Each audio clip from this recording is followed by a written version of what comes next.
Les producteurs de la province du Sourou ont organisé le samedi 29 avril 2017 la 8e édition de la foire provinciale du Niébé du Sourou. Objectif, promouvoir la production du Niébé au Burkina Faso. C'est le ministre de l'Agriculture et des Aménagements hydrauliques Jacob Ouedraogo qui a lancé les activités de cette édition. Une cérémonie au cours de laquelle il a fait le bilan de la production céréalière de la campagne agricole précédente. Pour la campagne agricole 2016-2017, les résultats définitifs de la production céréalière, mil, sorgho, maïs, riz et fonio du Burkina Faso sont de 4 567 066 tonnes, dont 804 168 tonnes proviennent de la région de la boucle du Moun, soit près de 20%, et 81 500 tonnes produites dans le Sourou. Pour ce qui concerne le Niébé, la région occupe le 2e rang du pays, avec plus de 85 000 tonnes de Niébé, avec une production estimée à 26 000 tonnes environ dans la seule province du Sourou. Ces résultats sont le fruit des efforts consentis par les vaillants producteurs que vous êtes. Vu l'importance de la production agricole de la province, le ministre a invité les agriculteurs à produire davantage afin de sortir le Burkina Faso de l'insuffisance alimentaire.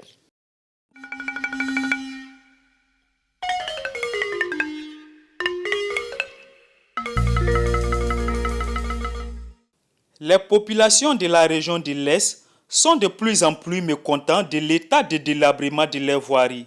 Elles l'ont fait savoir à travers différentes manifestations.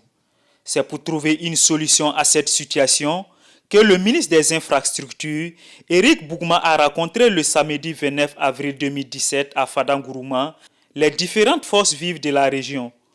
Avec la population, le ministre a partagé les différentes mesures prises par son gouvernement pour le désenclavement de la région de l'Est. À l'issue des échanges, il a été recommandé par la population la mise en place d'un comité de suivi des travaux. Les participants ont adhéré à notre proposition de mettre en place un comité de suivi. C'est une grande satisfaction, mais nous serons encore plus satisfaits lorsque nous verrons l'état du réseau routier s'améliorer par l'intervention de nos entreprises. Et comme nous l'avons dit, nous nous sommes engagés à examiner avec un peu plus de vigueur la consistance des travaux et s'il y a lieu d'engager urgemment de nouveaux travaux, nous allons le faire. Tout en sollicitant la compréhension des différents acteurs de la région, le ministre Bougma a promis la résolution de leurs préoccupations.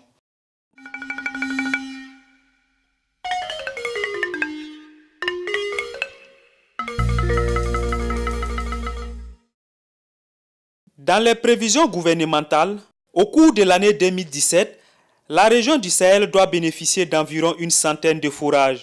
La promesse a été faite par le ministre de l'Eau et de l'Assainissement lors d'une tournée qu'il a effectuée du 4 au 5 mai 2017. Ces réalisations, selon Niouga Ambroise Ouedraogo, devraient permettre de résoudre les questions de manque d'eau.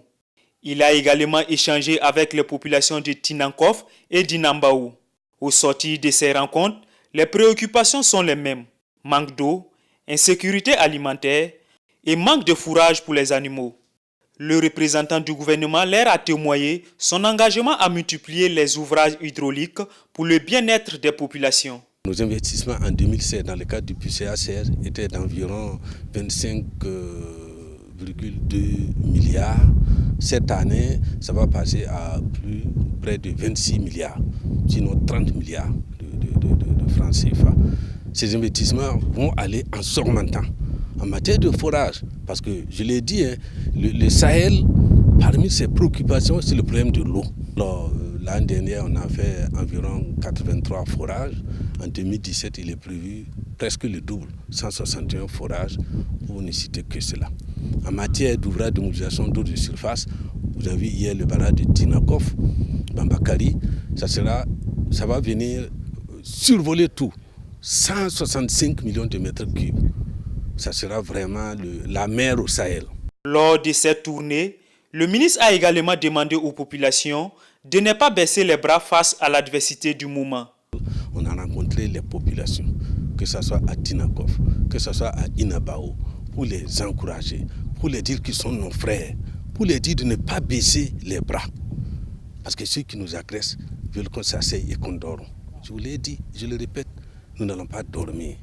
Nous allons travailler et c'est la meilleure réaction face un peu à l'ensemble de tous ces problèmes. Les populations se réjouissent de la visite d'un ministre dans leur localité, une visite qui a permis aux habitants de garder le moral haut et de savoir qu'elles ne sont pas oubliées par les autorités de notre pays.